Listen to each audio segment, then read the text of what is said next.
Hi, and welcome back to Beans and Bezels. One of the things I admire most about Ming is how quickly they have built a diverse collection of designs over their relatively short 7-year lifespan. What's even more impressive is the speed at which their design language, materials, and innovations have evolved through limited runs of unique models, many of which were never recreated. Unfortunately for my wallet, this made it very easy to be a returning customer and also build an unusually large collection of Ming watches. Certain collections, like the 17 series, enjoyed a longer lifespan, with significant design evolution from the 1701 to the 1709. In contrast, others such as the 27 series and the 19 series produced exceptional models in limited quantities with a design style that was sadly never revisited. Recently, the 37 series has become Ming's most versatile line, much like the 17 series before it. The 37 series case has served as a platform for a wide range of designs spanning various price points, from the 3,250 Swiss francs Ming 3707 to the Special Projects Cave 3704 Tantalum monopusher rumored to cost upwards of 50,000 Swiss francs. This willingness to reuse the 37 series platform has given rise to models like the 3704 monopusher chronograph, 3705 moonphase, 3707 mosaic, 3708 sand and aventurine, and the 3709 bluefin diver. Today we're taking a closer look at the newest addition to the 37 series, the 3702 Minimalist. To me, this feels like a spiritual successor to both the 2701 and the 1905. The Minimalist marks a special occasion for Ming for a few reasons. 1. It's the first release from Ming's newly inaugurated Swiss entity.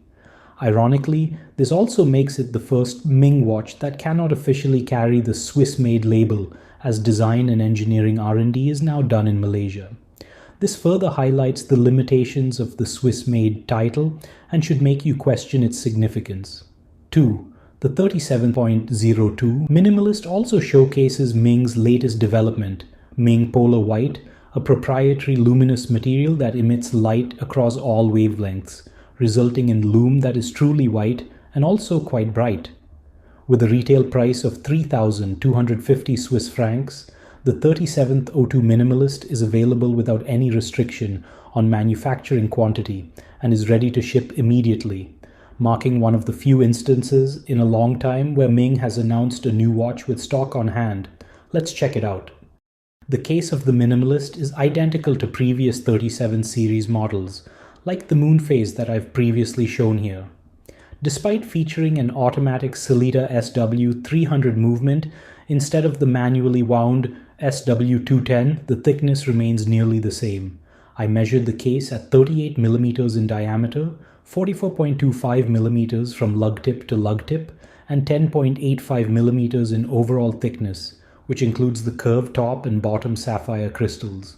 The mid-case section itself is sleek, measuring just over 3 mm in height, maintaining the refined profile that the 37 series is known for. The design, build quality, and finishing are consistent with earlier 37 series models, so I can happily confirm that taking away the Swiss-made designation has had no impact on the quality of these watches. What I particularly appreciate about the 37 series is the oversized crown. While it was more impactful on a manually wound movement, it remains equally ergonomic and visually balanced in this automatic variant, with an impressive 6.75 mm diameter. Although the crown doesn't screw down, the watch is still rated for 100 meters of water resistance, offering sufficient durability for everyday wear. And that's great because this watch does feel like it would make a great daily driver. Overall, while I appreciate the design of the 37 series cases, I've seen it so frequently now that it's hard to get overly excited. That said, Ming continues to deliver excellent build quality, finishing, and attention to detail, making it a solid and reliable choice. As the name suggests, the design of the dial shows plenty of restraint, while operating within the tenets of the Ming design language. The outermost element is a subtle brushed black chapter ring, consistent with other 37 models. The base of the dial is a deep, glossy black, appearing much darker than a typical glossy finish since it is made of sapphire. This creates a visual effect where the dial elements seem to float within a dark void. At the 12 o'clock position, the brand's distinctive snoot logo serves as the index, while subtle white branding appears at 6 o'clock. The hour indices are marked by an innovative, futuristic, three-layered, interrupted concentric ring pattern. The asymmetric distribution of these segments gives each 5-minute or hour interval a slightly unique appearance, adding visual intrigue without disrupting the minimalist design. This is my first experience with Ming's latest handset for the 37th. Having owned previous 37th watches, I much prefer this new design. It is easier to read and feels more Ming-like in design. The hands are well finished, featuring a large loomed segment on the hour hand and an outlined loom section for the minute hand. Both hands have a glossy, mirror-polished finish that matches the dial. At certain angles, the non-loomed portions of the hands seem to disappear entirely, doubling down on that floating above the void appearance. Overall, the dial is impressive, though challenging to capture accurately in photographs. It looks far more striking in person, especially under varying lighting conditions. As with many Ming watches, the Minimalist plays with visual inversion under specific lighting, creating an almost hypnotic effect that adds to its allure and makes it a fun, albeit difficult subject to photograph. As previously mentioned, the 3702 debuts the brand's latest proprietary luminous pigment compound called Ming Polar White. To understand what makes this compound unique, it helps to explore how lume works and why different colors perform differently. Typical luminous pigments like superluminova and lumibright use phosphors such as strontium aluminate, doped with activator elements to control brightness and longevity. The glow color is determined by the specific rare earth elements or transition metals used in the doping process. Generally, blue and green luminescent materials glow the brightest, while colors like orange and red are dimmer due to their narrower emission spectrum. Achieving a white glow with luminescent materials is particularly challenging because most phosphors emit light at specific wavelengths rather than across the entire visible spectrum, which is required to produce true white light. Ming has managed to create a pigment that not only appears white in daylight, but also emits a bright white glow in the dark, a result that is both unexpected and impressive. Having grown accustomed to the typical blue and green lume shades, the polar white compound almost feels surreal, resembling the clarity of a high-definition digital display. Ming hasn't disclosed how they achieved this effect, but since no single phosphor compound can emit evenly across the entire visible spectrum, they likely developed a complex formulation. A simple mixture of doped phosphors would usually result in varying fade patterns, with certain colors dimming faster than others, but the polar white lume maintains consistent brightness, indicating a sophisticated approach. Whatever the method, the execution is remarkable. The polar white lume delivers excellent brightness and longevity, making for a unique nighttime viewing experience. While Ming chose to use a traditional green-emitting lume for the hands, likely to emphasize the novelty of the white glowing indices, I personally would have preferred an all-white lume setup for a more cohesive look. That said, the green accents do help highlight the striking glow of the polar white lume, adding a functional and aesthetic contrast. I won't spend too much time on the Sellita SW300 as it's a movement I've encountered in numerous watches. To summarize, I consider both the SW300 and its ETA2892 twin to be excellent choices, offering a solid and slim architecture, reliability, and accuracy.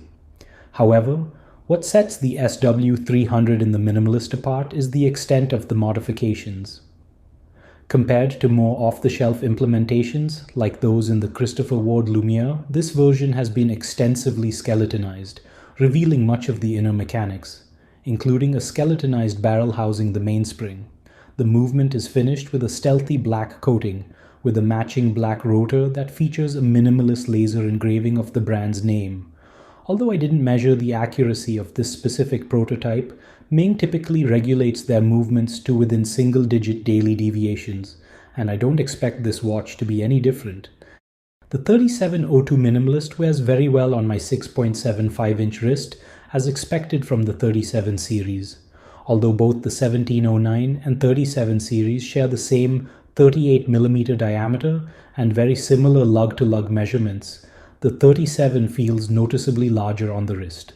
This impression comes from its extremely narrow bezel and large dial aperture, which makes it appear more like a 40mm watch. At 10.85mm thick, the automatic Minimalist matches the dimensions of its manually wound 37 series counterparts and offers excellent wearability.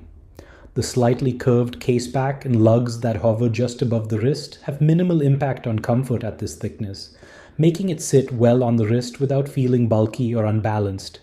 This is my first experience with Ming's new FKM rubber straps, and I'm impressed with their quality. They are asymmetrically designed to conform perfectly to the wrist, and on wrist, feel a bit similar Rolex's Oysterflex but without the internal titanium support structure. The familiar tuck-in buckle remains, and the straps are available in 3 color options. They fit the 37 series case very well, and the watch on rubber strap weighs about 68 grams. I also tested the watch on Ming's universal bracelet, which, in my opinion, fits the 37 series case better than any other 20mm lug-width Ming models. Unlike the 17 series, where there's a slight gap between the bracelet and case, the flow from the 37 series case to the bracelet feels much more cohesive. But I think Ming could go even closer with the lug holes if they wanted to for a much more snug fit, like on the 29 series cases. To conclude, the 3702 Minimalist represents several milestones for the brand. It marks the debut of their new Swiss entity, introduces their proprietary luminous pigment compound, unveils a new rubber strap design, and notably is a watch available for immediate purchase, something rare for Ming. I'm pleased to see Ming continuing to innovate and evolve in different directions, staying true to their spirit of experimentation.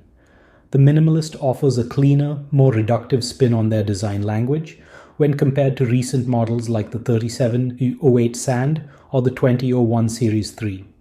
Priced at 3,250 Swiss francs, the Minimalist aligns with the pricing of other models in the 37 series. It makes for a solid entry point into the Ming collection for new customers, while also serving as an attractive, practical daily wearer for existing collectors. As always, thanks for watching, and please subscribe to this channel if you haven't already.